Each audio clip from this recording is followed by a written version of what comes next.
Hello दोस्तों, welcome to my YouTube channel. आप सभी का हमारे यूट्यूब चैनल में हार्दिक स्वागत एवं अभिनंदन है। आई होप आप सब अच्छे होंगे। तो आज का हमारा टॉपिक रहेगा भारतीय संविधान एवं राज्य व्यवस्था से रिलेटेड। जो हमने इसका पार्ट 1 डिस्कस किया था, यानी इसका हमारा पार्ट 1 डिस्कस किया था हमने, चैप्टर था संविधान की उद्देशिका, विशेषताएँ एवं नागरिकताएँ। संविधान की उद्देशिका, विशेषताएँ एवं नागरिकता। तो आज का जो हमारा टॉपिक रहेगा, पार्ट 2 जो रहेगा आज का हमारा, भारतीय संविधान की विशेषताओं के ऊपर रहेगा आज का जो हमारा टॉपिक रहेगा। तो आज का जो हमारा मोटिवेशन कोड है, उड़ान तो भरना है चाहे कई बार गिरना पड़े। उड़ान तो भरना है चाहे कई बार गिरना पड़े। सपनों को पूरा करना है चाहे खुद से भी लड़ना पड़े। यानी उड़ान तो भरनी है चाहे कई बार गिरना पड़े, सपनों को पूरे करने के लिए चाहे खुद से भी लड़ना पड़े तो लड़ना पड़ेगा। तो यह है आज का हमारा मोटिवेशन कोड। तो हम चलते हैं संविधान की विशेषताएं, वो एक दृष्टि में देख लेते हैं संविधान की विशेषताएं क्या क्या हैं। तो हमारी संवैधानिक विशेषता है विशालतम एवं विस्तृत संविधान है। यानी हमारा विशालतम या विस्तृत, यानी सबसे बड़ा संविधान हमारे भारत का है और लिखित संविधान भी है। नेक्स्ट है प्रभुता संपन्न, समाजवादी, पंथ निरपेक्ष लोकतांत्रिक गणराज्य। ये हमारे संविधान की विशेषताएं हैं। संसदीय शासन प्रणाली भी है, मूल अधिकार भी हैं, नीति निर्देशक तत्व भी हैं, मूल अधिकार भी हैं, स्वतंत्र न्यायपालिका भी है, नम्यता और अनम्यता का अनोखा मिश्रण। यानी नम्यता और अनम्यता का अनोखा मिश्रण। नेक्स्ट है हमारा केंद्राभिमुख संविधान। केंद्राभिमुख संविधान भी है। एकल नागरिकता है हमारे संविधान में। वयस्क मताधिकार है हमारे संविधान में। संविधान की सर्वोच्चता है हमारे संविधान में। और आपातकालीन उपबंध भी है और ग्राम पंचायतों की स्थापना भी है। तो ये है हमारे भारतीय संविधान की जो जो विशेषता हैं, वो अभी हमने डिस्कस की हैं। अब परीक्षा की दृष्टि से जितने भी महत्वपूर्ण क्वेश्चन बनेंगे, अब हम इसको डिस्कस करेंगे। भारतीय संविधान को किसने विश्व का सबसे बड़ा विस्तृत संविधान कहा है? भारतीय संविधान को किसने विश्व का सबसे बड़ा और विस्तृत संविधान कहा है? ये कहा है सर आइवर जेनिक्स ने। सर आइवर जेनिक्स ने। मूल संविधान में कुल कितने अनुच्छेद, अनुसूचियां और भाग थे? 395 अनुच्छेद, 8 अनुसूचियां और 22 भाग थे। वर्तमान में संविधान में लगभग कितने अनुच्छेद हैं? तो वर्तमान में लगभग 465 अनुच्छेद हैं। वर्तमान में भारतीय संविधान में कुल कितनी अनुसूचियां हैं? यानी कुल 12 अनुसूचियां हैं। नेक्स्ट है हमारा 9वीं अनुसूची संविधान में कब जोड़ी गई? 9वीं अनुसूची संविधान में जोड़ी गई थी प्रथम संविधान संशोधन अधिनियम 1951 द्वारा। यानी जो 9वीं अनुसूची जोड़ी गई थी, प्रथम संविधान संशोधन 1951 द्वारा जोड़ी गई थी। 11वीं और 12वीं अनुसूची संविधान में किस संशोधन द्वारा जोड़ी गई? तो 11वीं अनुसूची 73वें संविधान संशोधन द्वारा और 12वीं अनुसूची 74वें संविधान संशोधन द्वारा जोड़ी गई। भारतीय संविधान के बृहद होने का एक प्रमुख कारण क्या है? यानी भारतीय संविधान का एक बृहद यानी सबसे बड़ा होने का कारण क्या है? यह संघ तथा राज्यों की सरकारें, उसके अंगों व कार्यों का विस्तृत वर्णन है। यानी यह संघ तथा राज्यों की सरकारें, उसके अंगों व कार्य का विस्तृत वर्णन है। नेक्स्ट क्वेश्चन हमारा भारत में कैसी शासन प्रणाली अपनाई गई है? भारत में कैसी शासन प्रणाली अपनाई गई है? तो संसदीय शासन प्रणाली। किसने भारतीय संविधान के विस्तृत होने को उसका दुर्गुण और वकीलों का स्वर्ग कहा है? तो सर आइवर जेनिक्स ने कहा है। यानी भारतीय संविधान के विस्तृत होने को उसका दुर्गुण और वकीलों का स्वर्ग कहा है, तो सर आइवर जेनिक्स ने कहा है। भारतीय संसदीय प्रणाली कहाँ से ली गई है? तो ये ली गई है ब्रिटेन से ली गई है। यानी हमारे क्वेश्चन पूछ लिया जाता है कि भारतीय संसद प्रणाली किस देश के संविधान से ली गई है? तो ये ली गई है ब्रिटेन के संविधान से।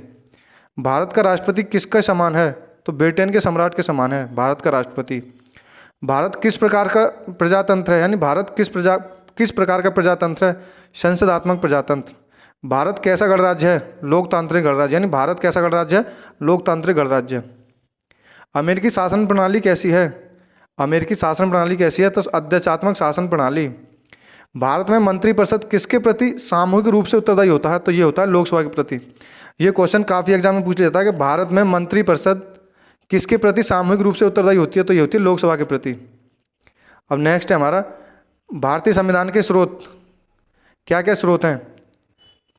संविधान निर्माण के समय संविधान सभा ने लगभग 60 देशों के संविधान का अध्ययन किया था और उनकी अच्छी बातों को, जो भारतीय परिस्थिति के अनुकूल थी, निसंकोच ग्रहण किया था। वैसे भारतीय संविधान पर सर्वाधिक प्रभाव भारत शासन अधिनियम 1935 का पड़ा था। भारतीय संविधान में अन्य देशों से ग्रहण किए गए कुछ प्रमुख प्रावधान इस प्रकार हैं, यानी जो हमारे भारत संविधान में जो विभिन्न देशों से जो संविधान वो ग्रहण किए गए हैं उनके बारे में डिस्कस करते हैं। यानी ब्रिटिश संविधान से क्या क्या लिया गया था, यानी ब्रिटिश संविधान से लिया गया था संसदीय शासन प्रणाली, द्विसदनीय व्यवस्था, लोकसभा के प्रति मंत्रिमंडल का सामूहिक उत्तरदायित्व, ये आता है अनुच्छेद 75(3) के अंतर्गत। लोकसभा के प्रति मंत्रिमंडल का सामूहिक उत्तरदायित्व अनुच्छेद 75(3) के अंतर्गत। राष्ट्र के प्रधान के रूप में राष्ट्रपति की औपचारिक प्रधानता और वास्तविक शक्तियां मंत्रिपरिषद में निहित होना, यानी राष्ट्रपति की औपचारिक प्रधानता, ये ब्रिटिश संविधान से ली गई है। एकल न्यायिक प्रणाली, विधि निर्माण की प्रक्रिया, विधि का शासन, एकल नागरिकता, विधायिका के सदस्यों के विशेषाधिकारों एवं उन्मुक्तियां, विधायिका में अध्यक्ष की भूमिका, संसद एवं विधानमंडलों की प्रतिक्रिया, यानी संसद एवं विधानमंडलों की प्रक्रिया, सर्वाधिक मत के आधार पर चुनाव जीत का निर्णय, सर्वाधिक मत के आधार पर चुनाव जीत का निर्णय भी ब्रिटिश संविधान से लिया गया है। नेक्स्ट हमारा आयरलैंड के संविधान से क्या क्या लिया गया है। आयरलैंड के संविधान से 1937 से राज्य के नीति निर्देशक तत्व, साहित्य, कला, विज्ञान, समाज सेवा में योगदान के आधार पर राज्यसभा में कुल 12 सदस्यों का मनोनयन, ये भी हमारे आयरलैंड के संविधान से लिया गया है। राष्ट्रपति का निर्वाचक मंडल एवं पद्धति, ये भी आयरलैंड के संविधान से लिया गया है। नेक्स्ट हमारा संयुक्त राज्य अमेरिका के संविधान से 1789 से मूल अधिकार कहाँ से लिया गया है, संयुक्त राज्य अमेरिका से। उद्देश्य का विचार, अब ये क्वेश्चन पूछा गया था UPPCS 2015 में पूछा गया था क्वेश्चन है कि उद्देश्य का विचार किस देश के संविधान से लिया गया, तो ये लिया गया संयुक्त राज्य अमेरिका के संविधान से। राष्ट्रपति पर महाभियोग की प्रक्रिया, ये भी संयुक्त राज्य अमेरिका के संविधान से ली गई है। स्वतंत्र न्यायपालिका, न्यायिक पुनरावलोकन का सिद्धांत, जनहित याचिका, सर्वोच्च न्यायालय एवं उच्च न्यायालय के न्यायाधीशों को पद से हटाए जाने की प्रक्रिया, उपराष्ट्रपति का पद, वित्तीय आपात, संविधान संशोधन में राज्य विधायिकाओं द्वारा अनुमोदन का प्रावधान, ये भी संयुक्त राज्य अमेरिका से लिया गया है। नेक्स्ट है हमारा ऑस्ट्रेलिया के संविधान से क्या क्या लिया गया है 1901 से।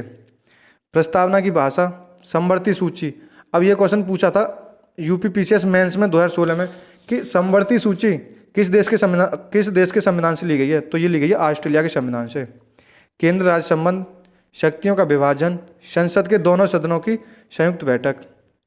नेक्स्ट हमारा कनाडा के संविधान से लिया गया संसदीय शासन प्रणाली, राज्यपाल द्वारा राष्ट्रपति के विचारार्थ विधेयक सुरक्षित रखना, सशक्त केंद्र, अवशिष्ट शक्तियों का सिद्धांत, राज्यों में राज्यपाल की केंद्र द्वारा नियुक्ति, उच्चतम न्यायालय का परामर्श न्याय निर्णय।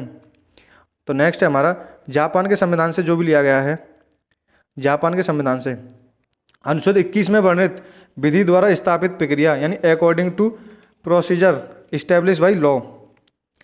दक्षिण अफ्रीका के संविधान से लिया गया है संविधान संशोधन की पद्धति, राज्यसभा के सदस्यों का निर्वाचन, ये भी दक्षिण अफ्रीका से लिया गया है। सोवियत संघ यानी रूस के संविधान से मूल कर्तव्य और प्रस्तावना में न्यायिक आदर्श। नेक्स्ट हमारा फ्रांस के संविधान 1946 से लिया गया है गणतंत्रात्मक शासन प्रणाली, स्वतंत्रता, समानता एवं बंधुत्व का सिद्धांत, ये लिया गया फ्रांस के संविधान से 1946 से, यानी गणतंत्रात्मक शासन प्रणाली, स्वतंत्रता, समानता एवं बंधुत्व का सिद्धांत। जर्मनी के बीमार संविधान से यानी 1933 से लिया गया है आपात उपबंध। भारत शासन अधिनियम 1935 से लगभग 250 अनुच्छेद उसी रूप में या कुछ परिवर्तन के साथ, यानी जो हमारा 80% भाग है वो भारत शासन अधिनियम 1935 से लिया गया है। नेक्स्ट है हमारा भारतीय संविधान यानी अध्यक्षात्मक शासन प्रणाली,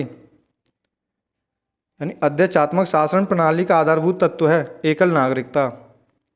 किस संविधान संशोधन द्वारा संपत्ति के मौलिक अधिकार को समाप्त कर दिया गया? 44वें संविधान संशोधन अधिनियम 1978 द्वारा। अनुच्छेद 300 का के अंतर्गत अब संपत्ति का अधिकार कैसा अधिकार है? यह अब विधिक अधिकार है। संपत्ति का अधिकार एक विधिक अधिकार है। ऑस्टिन ने किस संवैधानिक उपबंध को राज्य की आत्मा कहा है? यानी ऑस्टिन ने संवैधानिक उपबंध को राज्य की आत्मा कहा है, राज्य के नीति निर्देशक तत्व को। भारत का संविधान कैसा है? अंशतः कठोर और अंशतः लचीला। किसका कथन है कि भारतीय संविधान अधिक कठोर और अधिक लचीले के मध्य एक अच्छा संतुलन स्थापित करता है? तो ये क्या था? केसी वियर ने।